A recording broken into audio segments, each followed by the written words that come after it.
Micro economics के introduction lesson में एक बहुत ही बढ़िया कॉन्सेप्ट है problems of economy. Problems of economy को हम दो कैटेगरी में डालते हैं। पहला है सेंट्रल प्रॉब्लम्स और दूसरे है अदर प्रॉब्लम्स। सेंट्रल प्रॉब्लम्स में एलोकेशन ऑफ रिसोर्सेज, इसके बाद एलोकेशन ऑफ रिसोर्स को फर्दर हम डिवाइड करते हैं what to produce and in what quantity, how to produce and whom to produce. तो हाउ व्हाट टू प्रोड्यूस में हम क्या चीज़ें कंज्यूमर, कैपिटल गुड्स इत्यादि की बात करते हैं। दूसरी बात कितनी मात्रा में हो, ये इकोनॉमी के जो कंडीशंस हैं, सिचुएशंस है, उसके ऊपर डिपेंड करता है ये डिसीजन कि इकोनॉमी की रिक्वायरमेंट क्या है।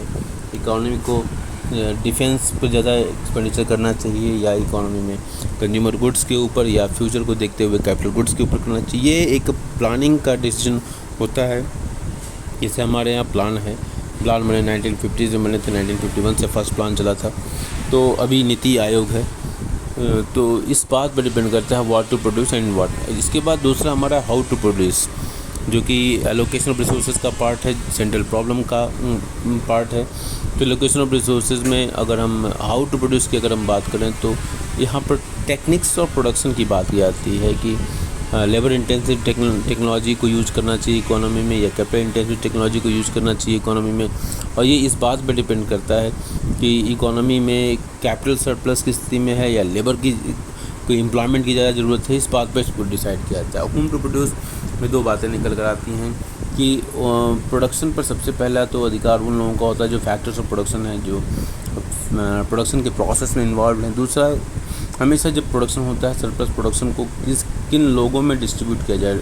Society, nation has many type of people, many classes are there, rich, poor and middle classes. तो उसको भी ध्यान में रखकर हम प्रोडक्शन करते हैं। तो ये हमारी जो बहुत बड़ी समस्या है।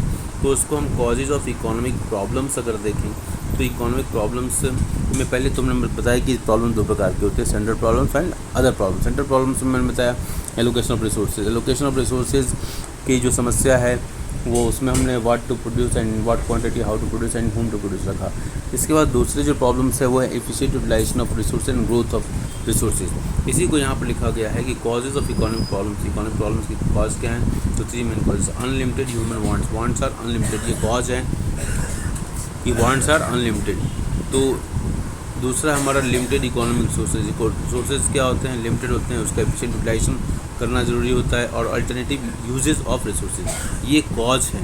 तो बेसिकली जो कॉज है, जो सेंट्रल प्रॉब्लम्स हमने बताया, उस सेंट्रल प्रॉब्लम्स और सेंट्रल प्रॉब्लम्स के कारण क्या हैं, तो इन दोनों को आप साथ साथ देखेंगे तो मुझे लगता है ये जो लेसन है बहुत आसान आपको समझ में आएगा। तो अपने दिमाग में सारे लेसन्स के फ्लो चार्ट जरूर बनाइए। तो कॉजेज़ ऑफ इकोनॉमिक प्रॉब्लम्स एक बार फिर देख लेंगे। कॉजेज़ ऑफ इकोनॉमिक प्रॉब्लम्स क्या है, आपके स्क्रीन पर दिखाई दे रहा है, अनलिमिटेड ह्यूमन वांट्स हैं। कॉजेज़ ऑफ इकोनॉमिक प्रॉब्लम्स में दूसरा हमारा लिमिटेड इकोनॉमिक रिसोर्सेज है, लिमिटेड इकोनॉमिक रिसोर्सेज है, वो भी आपकी स्क्रीन पर दिखाई दे रहा है। और तीसरा है alternative uses of resources. Resource के अल्टरनेटिव यूजेज हैं, मतलब इलेक्ट्रिसिटी हैज़ मेनी यूजेस। आटा की चक्की लगा दो, हाँ, मतलब फ्लोर मिल लगा लो, या आप एसी चला लो, या हीटर चला लो, या कुछ भी अप्लायंस चला सकते हो। Limited economic resources are always scarce and scarcity की वजह से उनकी प्राइसिंग होती है, डिमांड होती है। Unlimited human wants, wants are unlimited और वांट्स आर रिपीटेड ऑल्सो, कि एक वांट ख़त्म होती है तो फिर दूसरी वो रेकरिंग हो जाती है। सवेरे भोजन किया, फिर ऐसा नहीं कि हमारी वांट ख़त्म हो गई, भूख शांत हो गया तो फिर मैं दोबारा नहीं, दोपहर को भी खाते हैं या रात को खाते हैं। तो ये रिपीटेड होता है, रेकरिंग होती है वांट्स की। तो I think this is very quite useful to you. Thank you.